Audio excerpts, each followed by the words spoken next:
साथ पूरा वर्ष रहना चाहिए। क्या इतने से काम नहीं चलेगा। जोश हो तो ऐसा हो कि कम से कम, अब क्या कहें, बॉर्डर तक तो ना पहुंचे चलो कोई बात नहीं, लेकिन जो गाड़ी चलाने वाला इंजन का ड्राइवर है ना, तो कम से कम वहां पर तो आवाज अवश्य पहुंचनी ही चाहिए। भारत माता की, भारत माता की। हृदय नहीं वह पत्थर है जिसमें बहती रसधार नहीं, हृदय नहीं वह पत्थर है बहती जिसमें रसधार नहीं। और कहते हैं कि जिसके अंदर स्वदेश का प्यार नहीं है ना, वो जीते जी भी मृत के समान है, मुर्दे के समान है। इसलिए अभी आवाज पूरी नहीं आई है। 3 बार भारत माता की जय का नारा लगाना है आप सबने मिलकर के। भारत माता की, भारत माता की। आवाज दो हम एक हैं, आवाज दो, आवाज दो हम एक हैं, आवाज दो, आवाज दो हम एक हैं, आवाज दो।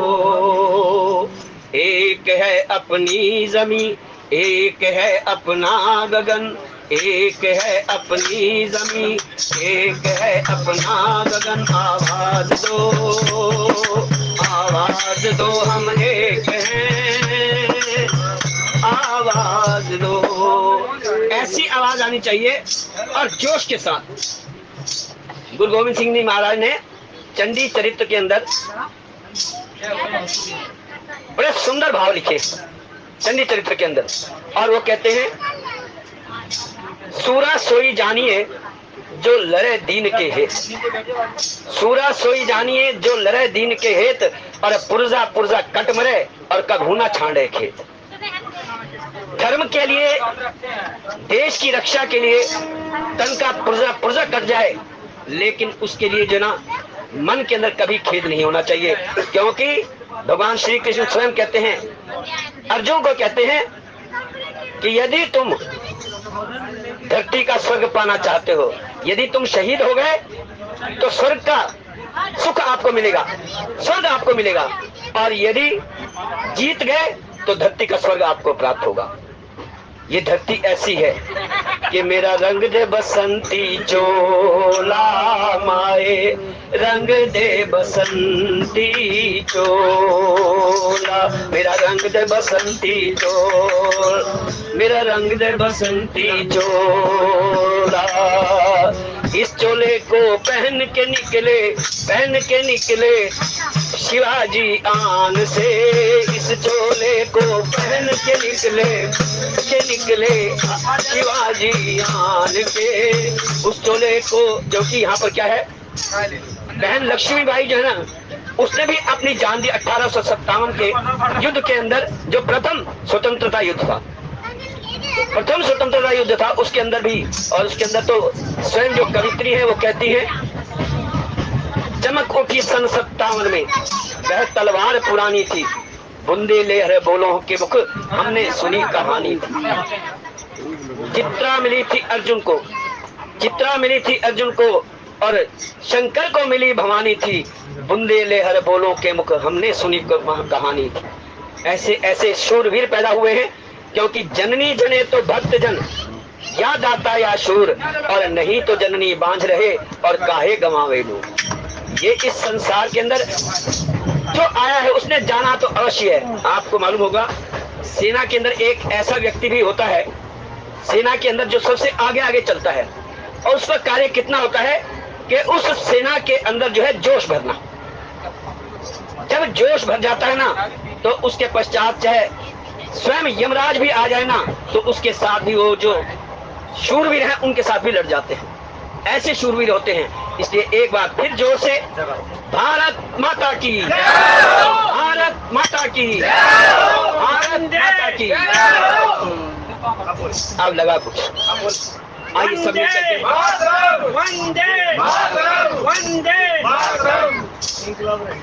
वो कह रहे हैं कि अभी इनकलाब रह गया। इनकलाब, इनकलाब, इनकलाब, वंदे वंदे, भारत माता की, भारत माता की।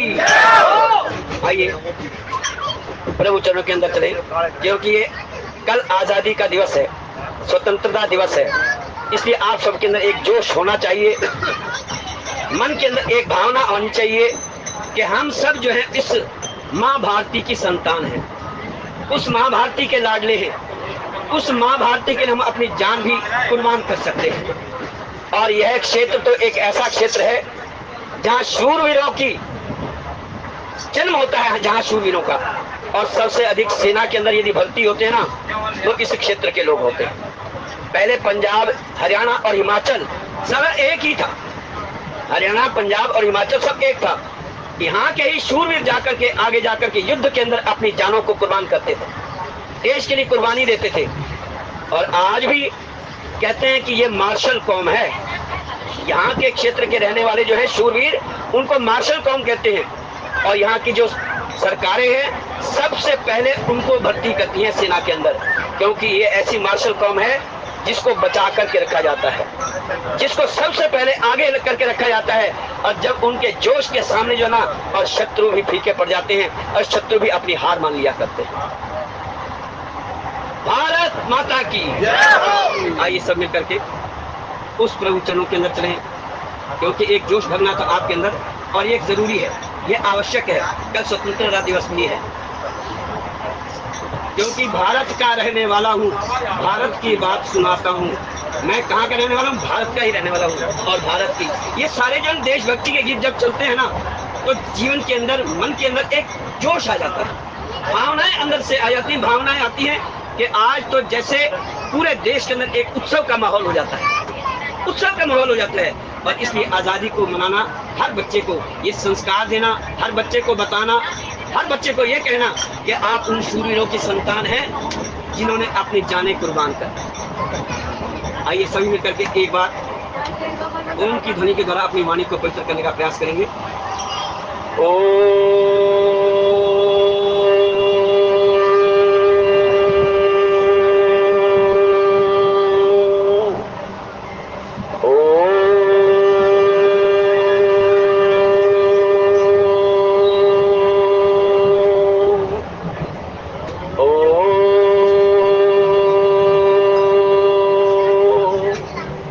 मंगलम भगवान विष्णु, मंगलम गरुड़ध्वज, मंगलम पुंडरीकाक्ष, मंगलाये तन्नो हरि।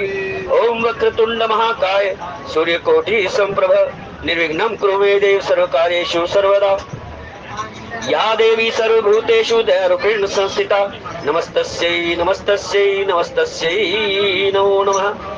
ओम सर्वमंगल मांगल्ये शिवे सर्वार्थ साधिके, शरण्ये त्र्यंबके गौरी नारायणी नमोस्तुते।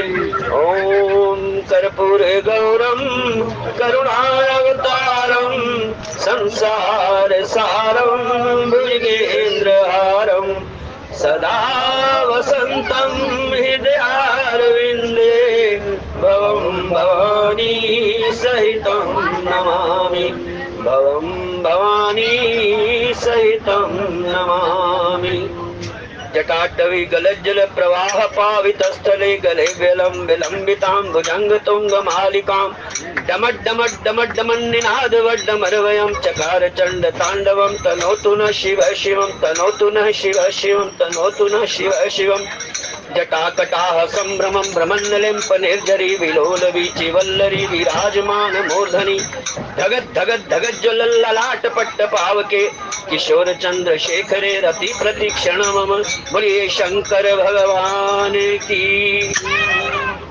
तू सत्संग में आ, सोया तेरा भाग्य जगा, तू सत्संग में आ, सोया तेरा भाग्य जगा, तू सत्संग में आ, सोया तेरा भाग्य जगा, तू सत्संग में आ, सोया तेरा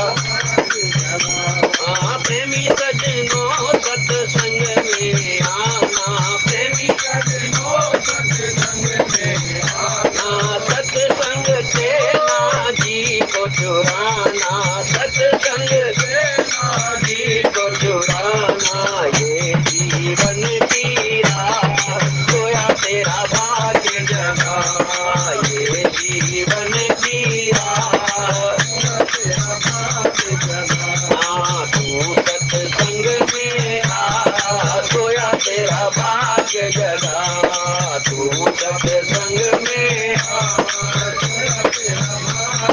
प्रेमी सजनों सत्संग में आना, प्रेमी सजनों सत्संग में आना, सत्संग से ना जी को चुराना, सत्संग से ना जी को चुराना। ये जीवन की राह सोया तेरा भाग्य जगा, ये जीवन की राह तेरा भाग्य जगा।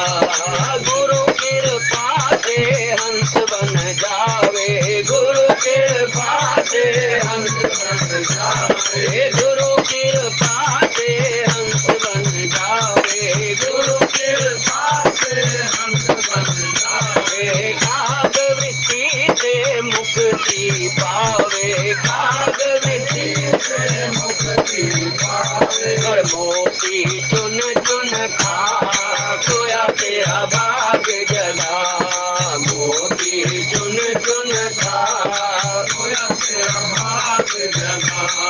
तू सत्संग में आ सोया तेरा भाग्य जगा, तू सत्संग में आ सोया तेरा भाग्य जगा।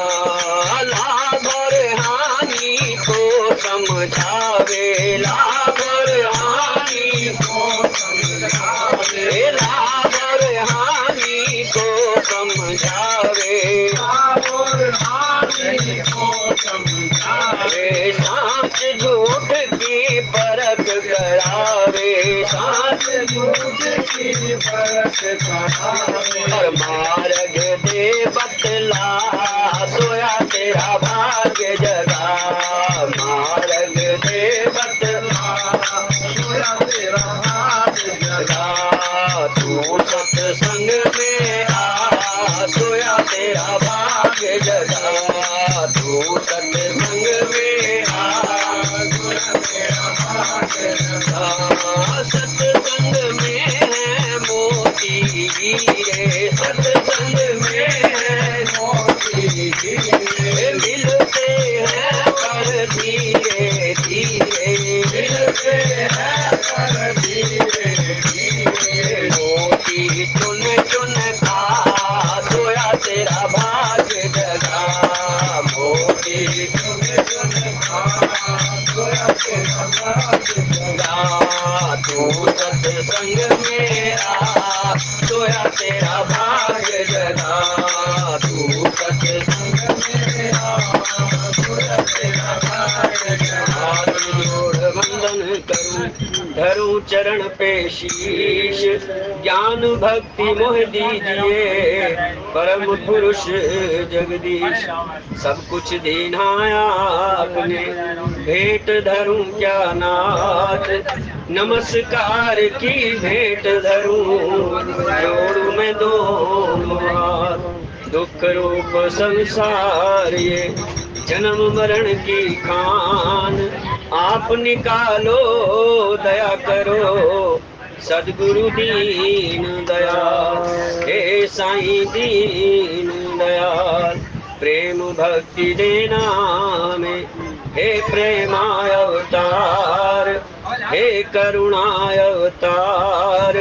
तुम हो गगन के चंद्रमा, हम है धरा की धार। हरि हरि ओ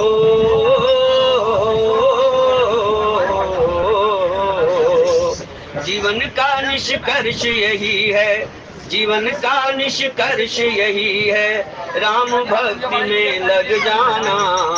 आ ही गए तो बैठो प्यारे, राम कथा सुनते जाना। आ ही गए तो बैठो प्यारे, राम कथा सुनते जाना। राम कथा अविरल गंगा है, राम कथा अविरल गंगा है, मज्जन फल लेते जाना। आ ही गए तो बैठे प्यारे, राम कथा सुनते जाना। आ ही गए तो बैठो प्यारे, राम कथा सुनते जाना। जय जय राम कथा, जय श्री राम कथा, जय जय राम कथा, जय श्री राम कथा। जिसे श्रवण कर मिट जाए जाती है, जिसे श्रवण कर मिट जाती है जन्म जन्म की व्यथा। ओ जय जय राम कथा, जय श्री राम कथा। तेरा सब संशय मिट जाए, तेरा सब संशय मिट जाए, श्री पार्वती का यथा। ओ जय जय राम कथा, जय श्री राम कथा। तू भी सुनकर अमर हो जाए, तू भी सुनकर अमर हो जाए, श्री हनुमान जी यथा। ओ जय जय राम कथा, जय श्री राम कथा। तेरा परमार्थ बन जाए, तेरा परमार्थ बन जाए, श्री नारद का जथा। ओ जय जय राम कथा, जय श्री राम कथा। ओ जय जय राम कथा, जय श्री राम कथा। मंगल भवन अमंगल हारी, द्रवहु सुदशरथ अधीर बिहारी। सब समाज यही भांति बनाई, जनक अवधपुर दीन पठाई। चलहि बरात सुनत सब रानी, विकल मीन गन जनु लघु पानी। पुनि पुनि सिय गोद कर लेहि, देहि असीस सिखावनु देहि। होयहु संतत पियहि प्यारी, चिरु अहि बात असीस हमारी। मंगल भवन अमंगल हारी, उमा सहित जहि जपत पुरारी। दाइज अमित न सकिए कहीं, दीन विदेह दोहरी। जो अवलोकत लोकपति, लोक संपदा थोड़ी। सियावर रामचंद्र पद जय शरण, शंकर हरि ओम जय जय सिया राम। परमादर्श जन श्री रामचरितमानस के प्रथम सोपान बालकांड के अंतर्गत बड़ा ही सुंदर और पावन प्रसंग। आज के प्रसंग के अंदर मानो आशीर्वाद की झड़ी लगी हुई है। हर व्यक्ति, हर स्त्री, हर जो बुजुर्ग स्त्री है, बड़ी बूढ़ी है, वो सब की सब जो चारों दुल्हन हैं, उन सबको आशीर्वाद दे रही है। और उससे पूर्व महाराज जनक जी, जो दशरथ जी महाराज को छोड़ना ही नहीं चाहते थे। महाराज दशरथ चाहते हैं कि ये अभी बारात जो है अभी ना जाए, और ये जो बच्चे हैं, जो दूल्हा और दुल्हन है, वो भी यहाँ पर रहे। अभी हम उनकी पहुनाई करें, अभी हम उनकी मेहमान नवाजी करें। लेकिन समय बहुत अधिक हो गया और स्वयं महाराज दशरथ जी जो है ना बड़े उतावले हैं। वो चाहते हैं कि कब जो है महाराज जनक आज्ञा दें और हम अयोध्या की ओर प्रस्थान करें। और अयोध्या की ओर प्रस्थान तभी हो सकता है जब महाराज जनक जी आज्ञा दें। और उन्होंने अपने प्रेम की उस रज्जू के साथ, उस प्रेम की रस्सी के साथ महाराज दशरथ जी को ऐसा बांध रखा है, प्रतिदिन प्रातः काल उठते ही, अभी हाथ मुंह भी नहीं धोते, उठते ही सबसे पहले पूछते हैं हम जाएं। महाराज चक्रवर्ती सम्राट महाराज जनक, हम बारात लेकर के जाएं? क्योंकि किसी ने पूछ लिया, अरे भाई सुबह सुबह उठते ही सबसे पहले जनक जी महाराज से आज्ञा लेने जाते हो कि चलें? करें क्या करें? जैसी आज्ञा दें तो उसके बाद स्नान करके तैयारी करेंगे चलने की, तभी तो जाएंगे। अरे जाएंगे तभी जब महाराज आज्ञा। अब ये ऐसा कह देते हैं कि नहीं, एक दिन और, बस एक दिन और। अरे ये प्रेम की रज्जू है, प्रेम की रस्सी है, इसी प्रेम के साथ तो भगवान ही भी बंधे रहते हैं। यही प्रेम है, प्रेम से ही तो बने रहते हैं भगवान श्री कृष्ण को। और क्या चाहिए था? ऐसा तो दुर्योधन के यहाँ पर इतना व्यस्त, इतने व्यंजन थे, खाने पीने की इतनी व्यवस्था थी, लेकिन प्रभु श्री कृष्ण महाराज कहाँ जाते हैं? विदुरानी के महाराज विदुर के यहाँ पर जाते हैं। और वे जो स्वयं दुर्योधन है महाराज कहते हैं भाई आपके लिए हमने बहुत सुंदर व्यवस्था की है भोजन की। कहते भोजन की आपने व्यवस्था की है, लेकिन यदि प्रेम हो तो जो व्यक्ति है वो बिना भूख के भी खा लिया करता है। यदि प्रेम स्नेह हो, प्रेम हो और अंतर से प्रेम हो, यदि अंतर से प्रेम हो तो बिना भूख के भी व्यक्ति खा लिया करता है। लेकिन जहां पर प्रेम ना हो ना, वहां पर अगर भूख भी हो ना तो भी व्यक्ति कुछ नहीं खाता। बड़ी सुंदर एक दोहा आता है, आवत ही हर्षे नहीं नैनन नहीं स्नेह, तुलसी तहां ना जाइए कंचन बरसे में। इसका अर्थ बड़ा सुंदर है। आवत ही हर्षे नहीं, आप किसी के घर गए, अपने संबंधी के यहाँ पर गए और संबंधी के यहाँ पर जाते ही देखा आपने कि वो देख करके थोड़ा सा अनमना हो गया। वो देख करके आंखों से ही पता लग जाता है इसके मन के अंदर मेरे प्रति स्नेह है कि नहीं है। आंखों से ही पता लग जाता है।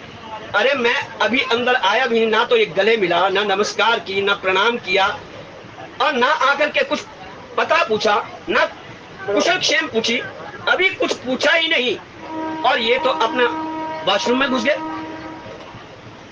कैसे पता लगा? क्योंकि यह जो है मन की जो रस्सियां होती है ना, प्रेम की जो रस्सी होती है ना, एक दूसरे को खींचती है। यदि हम किसी के प्रति प्रेम रखते हैं ना तो प्राकृतिक रूप से वो भी हमसे प्रति प्रेम रखता होगा। हमारे मन के अंदर यदि किसके प्रति आदर है, स्नेह है, प्रेम है तो वो भी हमारे प्रति आदर और स्नेह अवश्य रखता होगा। लेकिन हम यदि किसी के प्रति कटु भाव रखते हैं तो वो भी हमारे प्रति कटु भाव रखता होगा। आवत ही हर्षे नहीं नैनन नहीं स्नेह, यदि आने के पश्चात अगर स्नेह नहीं है, आंखों में प्रेम नहीं है और नैनों में स्नेह नहीं है तो तुलसीदास जी महाराज कहते हैं तो फिर आप वहां पर, चाहे वहां पर सोने की वर्षा हो रही हो, सोने की धन की वर्षा भी हो रही ना, तो फिर वहां पर जाना नहीं चाहिए, वहां नहीं जाना चाहिए। और यही बात भगवान शंकर भी कहते हैं मां पार्वती को।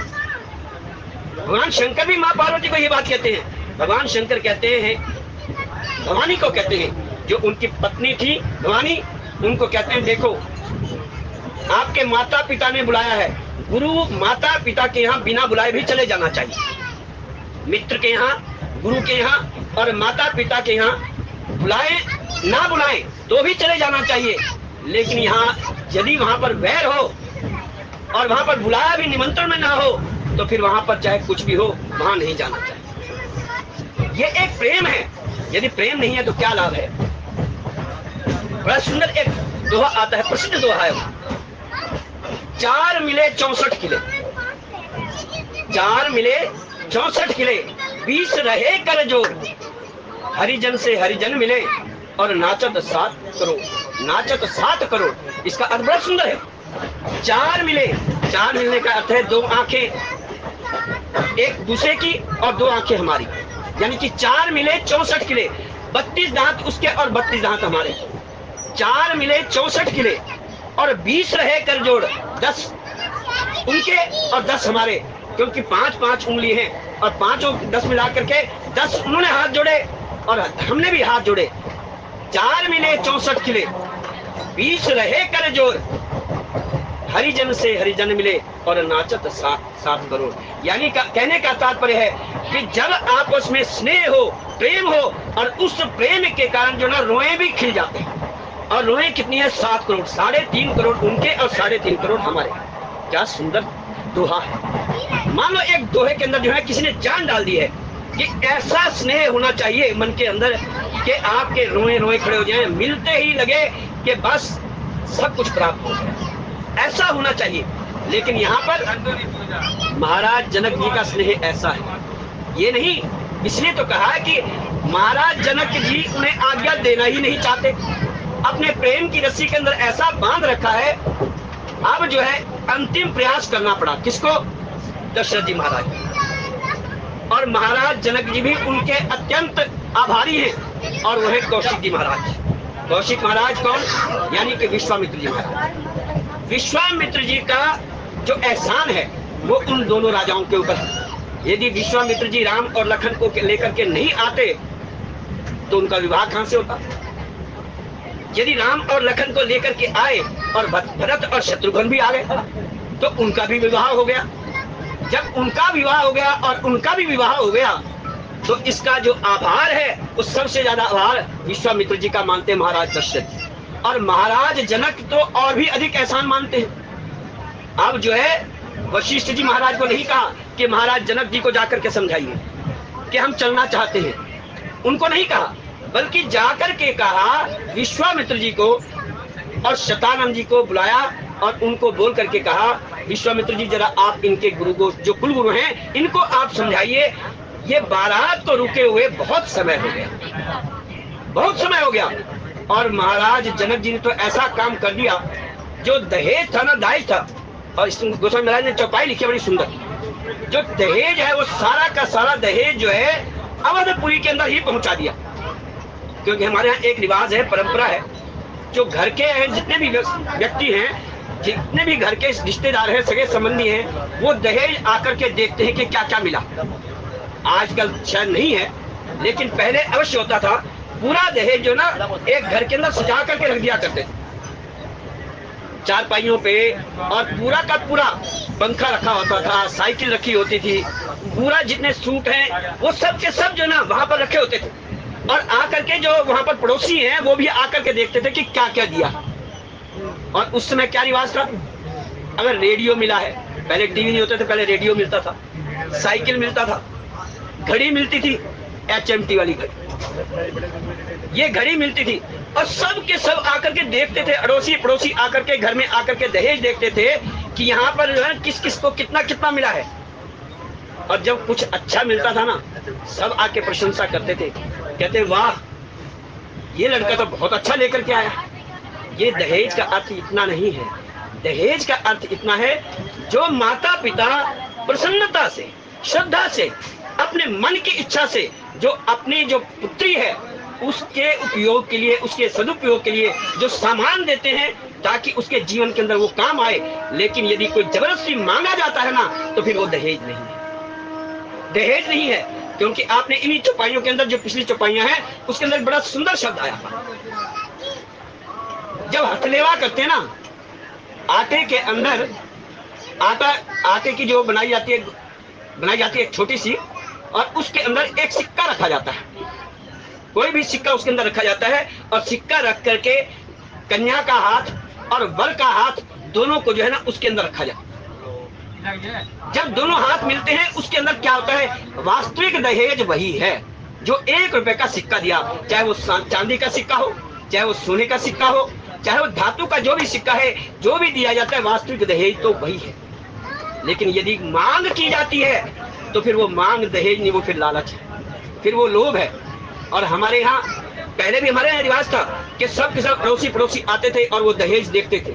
सामने साइकिल खड़ी है, सामने सूट रखे हैं, सामने घड़ी रखी है, पंखा रखा है, उषा का फैन, उषा का पंखा चलता था, HMT की घड़ी चलती थी, ये सब के सब दिखाई देते थे। कहने का तात्पर्य है आज महाराज जनक जी ने काम कर दिया, क्योंकि उनको पता है कि महाराज दशरथ जी को जितना देंगे ना ये सब लुटा देंगे।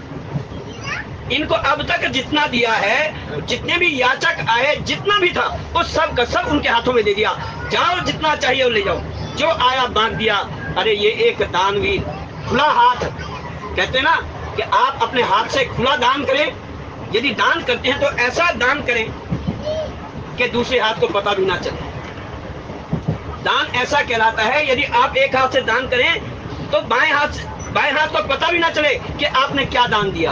और महाराज दशरथ जी ने खूब लुटाया, खूब लुटाया, खूब लुटाया, और इतना लुटाया कि महाराज जनक जी सोच में पड़ गए कि वहां तक जाते जाते हुए तो सब कुछ कर देंगे, लुटा देंगे सबको, और वहां जाकर के देखेगा कौन, पता कैसे लगेगा, माताओं को कैसे पता चलेगा। और इसलिए गोस्वामी महाराज को चौपाई लिखनी पड़ी, और बड़ी सुंदर चौपाई लिखी। दाइज अमित न सकी हैं कहीं दीन विदेह बहोरे, जो अवलोकत लोकपति लोक संपदा थोरी, सियावर राम जय जय राम मेरे प्रभु राम। सब समाज यही भांति बनाई, जनक अवधपुर दीन पठाई। देखिए चौपाई के अंदर ही दे दिया उन्हें। गोस्वामी महाराज कहते हैं सब समाज यही भांति बनाई, जनक अवधपुर दीन पठाई। जनक ने अवधपुरी के अंदर पहुंचा दिया सब कुछ, कि रास्ते में कहीं ऐसा ना हो कि ये भी इधर दे दे, ये भी इधर देते। गांव के रास्ते में मार्ग में जो भी मिलेगा ना उनको लुटाते चलेंगे, और वहां जाएंगे तो पता कैसे चलेगा। इसलिए महाराज जनक जी ने बड़ी चतुरता से जो है, और वो सब का सब सामान जो है वहां पर भिजवा दिया। और इसमें एक आध दोहे में यही कहा, ताई जो अमित न सकी है कहीं दीन विदेह बहोरी, जो अवलोकत लोकपति लोक संपदा थोरी, सियावर राम जय जय राम मेरे प्रभु। और एक शब्द और दिया जनक जी महाराज ने फिर से, यानी अब तक जितना दिया था वो तो उन्होंने सबका सब बांट दिया। अब गोस्वामी महाराज कहते हैं जनक जी ने फिर से अपरिमित दहेज दिया, यानी कि जो पहले दिया था वो सब बट गया, और अब अपरिमित दहेज दिया। लेकिन वो जो दहेज दिया ना वो सीधा सीधा जो है अयोध्यापुरी में पहुंचा दिया। अब रास्ते में नहीं दिया, अब रास्ते में नहीं जाके सीधा सीधा अवधपुरी के अंदर पहुंचा दिया। और गोस्वामी महाराज कहते हैं सब समाज यही भांति बनाई, जनक अवधपुर दीन पठाई। चलही बरात सुनत सब रानी, बिकल मीन गन जनु लघु पानी। आज इस बात का पता लगा कि महाराज अवधनाथ जो है, महाराज दशरथ जो है, आज उनको जाने की आज्ञा प्राप्त हो गई है। और कैसे? क्योंकि महाराज विश्वामित्र जी ने जनक जी महाराज को समझाया कि देखिए दशरथ जी महाराज वहां के चक्रवर्ती सम्राट हैं, और राजा के बिना जो है प्रजा बड़ी दुखी रहती है। जहां पर राजा स्वयं ना हो तो शत्रुओं की भी दृष्टि रहती है उस देश के ऊपर।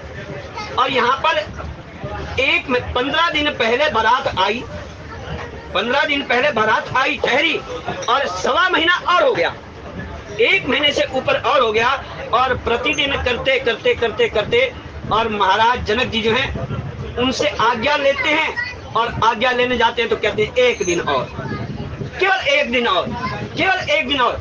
ऐसा नहीं है, यही तो प्रेम पता चलता है। उन्होंने प्रेम से उस रस्सी से उनको बांध रखा है। और आज जब सभा बैठी और सभा के अंदर एक मीटिंग हुई, और उन्होंने अपने कुलगुरु शतानंद जी महाराज को, विश्वामित्र जी महाराज को, और जितने सभासद जो मंत्री थे उन सबको बुलाया और सभा की कि दशरथ जी महाराज अब बारात को लेकर के चलना चाहते हैं, अयोध्यापुरी की ओर जाना चाहते हैं। आप सब आज्ञा दें ताकि इनको विदा करने की तैयारी करें। और इस बात की जो खबर है पूरे राज्य के अंदर, पूरे जनकपुरी के अंदर जो है आग की भांति फैल गई, चारों ओर फैल गई। क्योंकि जो वहां के रहने वाले हैं अब हृदय के अंदर जो है प्रार्थना करने लगे कि कैसे जो हमने अब इतने दिनों से हम दर्शन कर रहे थे उन श्री राघवेंद्र सरकार के, जानकी जी के, और जो वहाँ चारों दुल्हा हैं, लक्ष्मण जी हैं, भरत जी हैं, शत्रुघ्न जी हैं, उन सब के हम इतने बड़े बड़े लोगों के दर्शन कर रहे थे। उनके दर्शन करते करते हम अघा नहीं रहे थे, उनकी सेवा करते हुए हमें सेवा करने का सुअवसर प्राप्त हो रहा था। और ये ऐसा सुअवसर था, और उसके साथ जो है अब वो विदा होने की तैयारी हो रही। अब वो जो है ऐसे रोने लगी जैसे जल के बिना, जैसे जल थोड़ा हो और मछली जैसे तड़पती है, वैसे ही वहां के लोग जो ना तड़पने, मन के अंदर विचार करने लगे, सोच करने लगे कि अब ये क्या चले जाएंगे, अब ये चले जाएंगे, क्या हमें इनके फिर दर्शन नहीं होंगे? उस प्रभु के दर्शन करने के लिए क्या हमें इंतजार करना पड़ेगा, क्या प्रतीक्षा करनी पड़ेगी कि कब वो आएंगे और कब जाकर के हमें उनके दर्शन हुआ करेंगे? और इस बात को गोस्वामी महाराज कहते हैं, चलही बरात सुनही सब रानी, विकल मीन गन जनु लघु पानी, पुनि पुनि सीय गोद कर लेही, देई असीस सिखावनु दे, होए हूँ संतत पियहि प्यारी, चिरु अहि बात असीस हमारी। सब के सब जो हैं अपने गोद में ले गए। माताएं जानकी जी को गोद में लेकर के बार बार आशीर्वाद देती कि आप अखंड सौभाग्यवती रहो, आपके जो पति हैं दीर्घायु हो, और वो ऐसी दीर्घायु हो, क्योंकि जब भी कोई आशीर्वाद देता है ना तो कहते हैं अखंड सौभाग्यवती भव। ये आशीर्वाद कन्या के लिए तो नहीं मिला, कन्या के पति को मिला। व्रत जितने भी होते हैं ना वो या तो पति के लिए होते हैं और या फिर माताओं के लिए या पुत्रों के लिए। या तो पुत्र के लिए होता है, जो अवही व्रत आता है वो पुत्र के लिए होता है, या फिर पति के लिए व्रत होते हैं। कोई भी व्रत जो स्त्री है वो अपने लिए नहीं रखती, अपितु अपने या तो पुत्र के लिए रखती है या अपने पति के लिए रखती है, और तभी आशीर्वाद मिलता है उन्हें। क्योंकि जो पतिव्रता स्त्री होती है ना, यदि आप कथाओं में पढ़े तो सती अनुसुईया को देख लें। अरे उनके अंदर, उस पतिव्रत के अंदर ऐसी शक्ति है, ऐसी शक्ति है कि वो सूर्य को उगने से भी रोक सकती है, सूर्य के उदय होने को भी रोक सकती है। ऐसी शक्ति है पतिव्रत। और इसलिए गोस्वामी महाराज को लिखना पड़ा, और वो कहते हैं कि चिर अयवात हो तुम्हारा, कि तुम्हारा जो पति है वो दीर्घायु चिर आयु हो। उन्हें आशीर्वाद पे आशीर्वाद देती हैं और उन्हें शिक्षा देने का प्रयास कर रही हैं, और ये शिक्षा चलती रहेगी। लेकिन आज एक बात और भी है, क्योंकि हमारे गोस्वामी तुलसीदास महाराज की जयंती भी मनाई जा रही है, और ये पूरा लगभग एक हफ्ता नहीं, एक महीना तक मनाई जाएगी। और इसलिए एक यहाँ पर एक रखा गया है कि गोस्वामी तुलसीदास जी के महाराज जीवन चरित्र के बारे में भी कुछ बताया जाए। आजादी के बारे में कहा, क्योंकि 3 प्रसंग थे। पहला प्रसंग था आजादी के बारे में, और वो आजादी के बारे में आपके अंदर थोड़ा सा जोश जगाना था, और कथा के माध्यम से उस प्रभु चरणों के अंदर अपने आप को लगाना था। गोस्वामी तुलसीदास महाराज की जो जीवनी है ना, वो एक बहुत अच्छी, बहुत सुंदर, एक प्रेरणादायक कहानी है। प्रेरणादायक है, ऐसी प्रेरणादायक है कि जीवन के अंदर से जो है उसके अंदर आप अच्छी से अच्छी शिक्षा प्राप्त कर सकते हैं। जीवन के अंदर कितने भी कष्ट आए, जीवन के अंदर कितने भी दुख आए, लेकिन प्रभु को ना बिसारें। यदि आपने प्रभु का, क्योंकि जीवन के अंदर क्या होता है, कई बार जो दूसरे लोग हैं दूसरों के सुख से, अपने दुख से इतने परेशान नहीं होते जितना दूसरों के सुख से परेशान हो जाते। कल आपने सुना कि तुलसीदास जी को गांव से बाहर उठा करके फेंक दिया गया। कारण क्या था? क्योंकि वो उनको अशुभ माना गया। ये लड़का अशुभ है, और इनके रहने से जो है ना जीवन के अंदर कोई ना कोई कष्ट आता है, क्योंकि ये पैदा होते ही अपनी माता को खा गया। ऐसा लोगों का मानना था कि अपनी माता को खा गया, पिताजी ने छोड़ दिया। इनकी जो दासी थी चुनिया दासी, जो 2-3 गांव छोड़ करके हरियापुर गांव की थी, उसके हाथ में उनकी माता ने उनको दिया, धन देकर के कहा कि तुम इसे जाकर के पालो, मैं तुम्हें धन दे रही हूँ और इसका पालन पोषण करना, जब तक ये बड़ा ना हो जाए तब तक इसका पालन पोषण है, इसके लिए मैं तुम्हें धन की व्यवस्था करती हूँ। और वहां जाकर जब गांव वालों ने पूछा ये किसका बेटा है, तो चुनिया ने बताया कि इनकी जो माता है वो प्रसव होते ही बीमार हो गई, और जब तक वो ठीक ना हो जाए तब तक मैं इस बच्चे का लालन पालन करूंगा। और उस बच्चे का लालन पालन करते हुए जब थोड़ा सा बड़ा हो गया, 5-7 साल का हो गया, तो उसके पश्चात जो है जो चुनिया दासी है उसको भी जब वो जाने लगी बाहर, तो कहते हैं उसे सांप ने डस लिया। बालक छोटा सा है, 5 वर्ष का बालक है। उस 5 वर्ष के बालक के पास ना तो माता है ना पिता है, और यहाँ तक कि एक जो पालन हारी थी, जो यशोदा मन करके आई थी, वो भी चली गई। अब बच्चा बिल्कुल अनाथ हो गया। और वहाँ इस बात का जो पता चला, तो वहाँ के घरियापुर गांव के जो लोग हैं वो जाकर के आत्माराम दुबे से मिले, जो उनके पिता थे। उनके पिता से जाकर के मिले, और जब पिता से जाकर मिले, उनका मेरा उसके साथ कोई संबंध नहीं है। ऐसा पिता निष्ठुर कैसे हो सकता है? ऐसे निष्ठुर पिता कैसे हो सकते हैं? क्योंकि वो ये कहते हैं कि मेरी अर्धांगिनी को खा गया, पैदा होते ही मेरी पत्नी मर गई, और अब उस दासी को भी मार दिया। क्योंकि कारण क्या था? जिस समय इनका जन्म हुआ, इनके मुख में 32 दांत थे। और 32 दांत का अद्भुत बालक, और जिसने पैदा होते ही बोला राम राम, राम राम बोला, इसलिए उसका नाम भी रखा गया राम बोला। राम बोला नाम रखा गया। और जब वो आत्मा राम दुबे के यहाँ पर जाकर के उनसे प्रार्थना करते हैं, गांव वाले हरियापुर गांव के जाके, जो चुनिया के गांव के थे, वो जब वहां गए तो उनसे प्रार्थना की, आप अपने इस समय जो है आप अभिभावक की आवश्यकता है। तुलसीदास जी को जो राम बोला है उसको अपने माता पिता की आवश्यकता है, यदि आप नहीं करेंगे तो कौन करेगा। जब उसने ऐसी ऐसी बातें बताई कि मैं उसको नहीं रख सकता, तो जो गांव वाले थे तो उन्होंने भी मान लिया कि ये लड़का जो है अशुभ है, ये अशुभ बालक है और इसके कारण से जीवन के अंदर सबको कष्ट होगा, और इसलिए उन्होंने उस लड़के को गांव से बाहर कर दिया, उसका बहिष्कार कर दिया। उसने बहुत प्रार्थना की, हाथ जोड़े, पैर पकड़े कि मुझे कैसे भी करके गांव में रहने दो, मैं वहां पर बाहर बैठा रहूंगा, लेकिन मुझे गांव से बाहर मत निकालो। जो यहाँ तक कि कई बार ऐसा जो बालक होता है, मासूम बालक है, अबोध बालक है, और कई स्त्रियां आकर के उनको खाने के लिए कुछ देने का प्रयत्न भी करती है ना, तो गांव के जितने लोग थे उन्होंने अपनी मीटिंग की, पंचायत की, और उस पंचायत के अंदर फैसला किया गया कि इस बालक का बहिष्कार किया जाए और इसे गांव से बाहर फेंक दिया जाए। जब उसे बाहर फेंका गया, और गोस्वामी तुलसीदास महाराज विनय पत्रिका के अंदर स्वयं कहते हैं मैं घर घर जाता था, लोग मुझे दुत्कार देते थे, मुझे भगा देते थे, मैं भीख मांगता था, भीख भी नहीं मिलती थी मुझे। यदि कोई 4 चने के दाने भी रख देता था ना, तो मुझे ऐसा लगता था जैसे मुझे कुबेर का खजाना मिल गया। ऐसी मेरी स्थिति थी, ऐसी मेरी हालत थी। उस बचपन के अंदर, एक अबोध बचपन के अंदर, यदि ऐसे बालक की स्थिति हो कि उसे खाने को ना मिले और लोग दुत्कार दें, और उस समय जो है उनके लिए एक ऐसे व्यक्ति आए जो उनके गुरु बनकर के आए, भगवान शंकर की आज्ञा से। नरहरि दास जी महाराज कहते हैं कि किसी स्त्री को अपने पति का और अपने बड़े बेटे का नाम नहीं लेना चाहिए,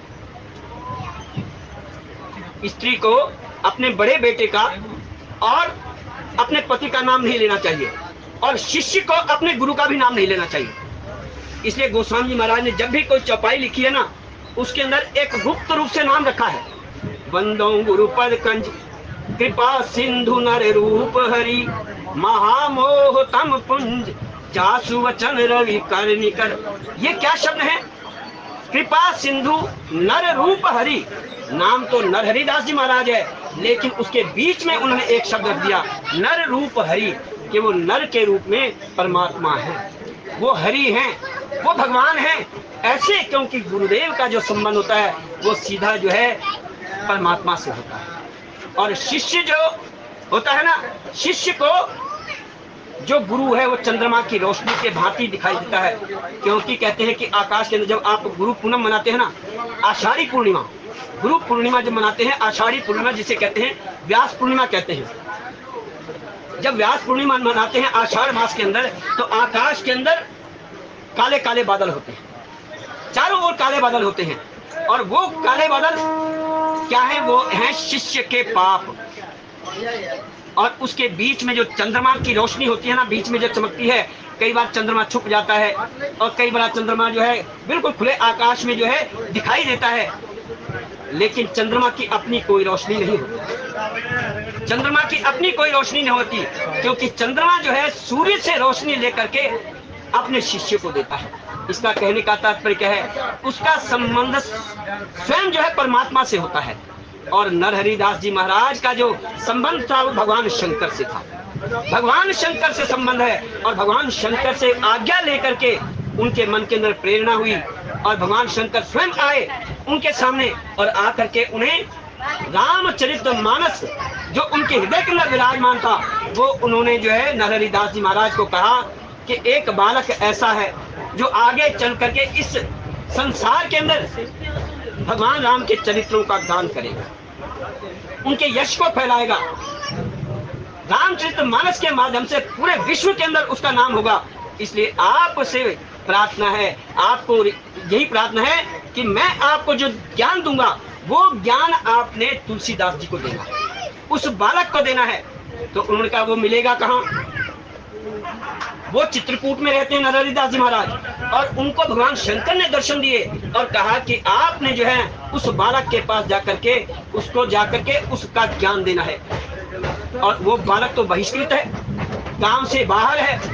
यहाँ तक कि गांव के लोगों को इस चीज का भी दुख हुआ, क्योंकि 2 वर्ष तक स्वयं माँ पार्वती एक ब्राह्मणी स्त्री का रूप बना करके उनके पास आती, उनको प्रतिदिन खाना खिलाए। ब्राह्मणी वेश के अंदर आकर के उन्हें प्रतिदिन आकर के खाना खिलाया करती थी। लेकिन गांव वालों को यह भी बर्दाश्त नहीं हुआ। हम यही बात कर रहे थे ना कि अपने दुख से व्यक्ति इतना दुखी नहीं होता जितना दूसरों के सुख को देखकर दुखी होता है। अरे गांव वालों के 2 वर्ष के बीत गए, आपने गांव से बाहर निकाल दिया बालक को, अबोध बालक है, मासूम बालक है, और उसके पास खाने का साधन नहीं है, और आप उसे कुछ देते नहीं, और कोई उसे देने वाला नहीं है। यदि परमात्मा ने उसका प्रबंध कर दिया है भोजन का, तो उसमें भी आपको कष्ट है, उसके अंदर भी कष्ट हो रहा है। यदि उसके अंदर भी कष्ट है, और माँ पार्वती के पीछे पीछे जो ब्राह्मणी का वेश धारण करके आती है ना, वहां पर गांव की स्त्रियां आती हैं देखने के लिए, पंचायत होती है वहां पर, जाकर के देखो जो ये बालक है उसको, ये तो 2 साल के हमने गांव से बाहर निकाल रखा है, लेकिन अभी भी ऐसा लगता है हृष्ट पुष्ट हो गया, और अधिक हृष्ट पुष्ट हो गया है, और अधिक खाने को मिल रहा है इसको। और लेकिन खाना आता कहाँ है इसके पास? कौन देने इसको आता है? ऐसा कौन है जो इसको आकर के खाना देता है? यह देख करके स्त्रियां उनके वहां पर आती हैं, और उसके पश्चात जो है ना, जैसे ही उनको स्त्रियां पूछने की आप कौन हो, आप इस गांव की नहीं हो, और उसी समय जो है माँ पार्वती जो है अंतर ध्यान हो जाती। उसके पश्चात वो नहीं आती। श्री राम जय राम जय जय राम, श्री राम जय राम श्री राम जय राम जय जय राम, श्री राम जय राम। तो माँ पार्वती अंतर ध्यान हो जाती है, और उसके पश्चात जो है वहां पर फिर पंचायत होती है कि इसके लिए, इस लड़के के लिए एक तांत्रिक बुलाया जाए। पता नहीं इसके अंदर कौन सा पिशाच आ गया है, जो हमारे गांव के अंदर जितने भी हैं उनको अनिष्टकारी है ये। क्योंकि जब हमने इसको गांव से बाहर निकाल दिया, और इसको पता नहीं कौन आता है जो भोजन कराता है, इसका अर्थ यह है कि इसका कोई ना कोई संबंध कहीं ना कहीं ऐसे देवता से है जिसके कारण से हमें अनिष्टकारी हो रहा है। और इसलिए वो एक तांत्रिक को बुलाने जाते हैं। तांत्रिक को बुलाने के लिए जब जाते हैं, और वो तांत्रिक वहां पर आता है ये देखने के लिए कि इसके अंदर कौन पिशाच है, इसके अंदर कौन चीज है जिसके कारण से जो है आज ये हृष्ट पुष्ट भी हो रहा है, और गांव से बहिष्कृत है, उसके पश्चात भी यह इतना हृष्ट पुष्ट है। लेकिन वहां से भगवान शंकर की आज्ञा से नरहरिदास जी महाराज जाते हैं, और वो पूछते पूछते जाते हैं कि यहाँ पर हरियापुर गांव कहाँ पर है। पूछते पूछते जब वहां जाते हैं तो वो देखते हैं कि बालक जो है ना राम कृष्ण हरि राम कृष्ण हरि राम कृष्ण हरि का जाप कर रहा है। कहते हैं ऐसा छोटा अबोध बालक और ये राम कृष्ण हरि का जाप कर रहा है, ऐसे बालक को जिसने बचपन के अंदर इतने कष्ट भोगे हैं, भगवान शंकर ने मुझे आज्ञा दी है कि मैं उसका जा करके उसको अपने आश्रम में लेकर के आऊं। ऐसे जिनकी कारण मुझे भगवान शंकर के दर्शन हुए, आज ये बालक धन्य है। इसके ऊपर भगवान शंकर की माँ पार्वती की इतनी कृपा है। अरे ऐसी कृपा प्राप्त करके वो रामचरितमानस का रचनाकार नहीं बनेगा तो और क्या बने। जिसने रामचरितमानस की रचना की है उसके पर विशेष कृपा है, क्योंकि उनके गुरु, यद्यपि उन्हें पता नहीं है कि माँ पार्वती उन्हें खाना खिलाने आती थी, उनके पता नहीं है कि मेरे कारण जो है नरहरिदास जी को भगवान शंकर के दर्शन हुए, और उनको ये भी पता नहीं है कि किस कारण से मुझे इतनी सहायता दी जा रही है, लेकिन कष्ट बहुत थे, वो किस प्रकार से कष्ट सहन करते जा रहे हैं। और आप आने वाले वक्ताओं के माध्यम से सुन कर पाएंगे, क्योंकि जो आने वाले वक्ता है उनके माध्यम से आपको पता है किस प्रकार से गोस्वामी तुलसीदास महाराज आगे कैसे आगे बढ़ते हैं, धीरे धीरे आगे कैसे बढ़ते हैं।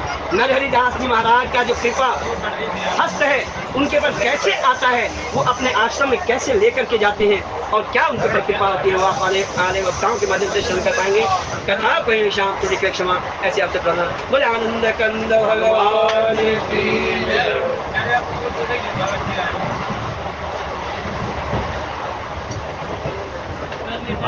जी का बहुत बहुत सभी साधु सभी आदमी शुरू करिए। बोलिए बालाजी महाराज की जय। कर्पूर गौरम करुणावतारम संसार सारम भुजगेन्द्रयारम सदा वसन्तमर्यारविन्दे भवं भवानी सहितं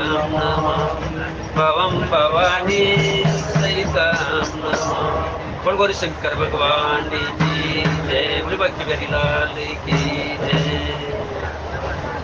आरती कुंज बिहारी की गिर सर के शंभुरारी की आरती कुंज बिहारी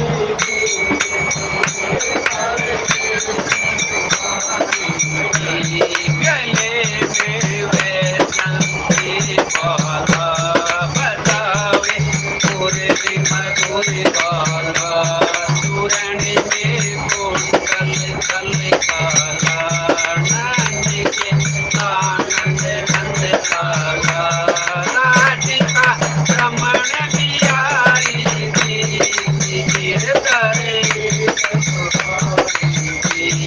आरती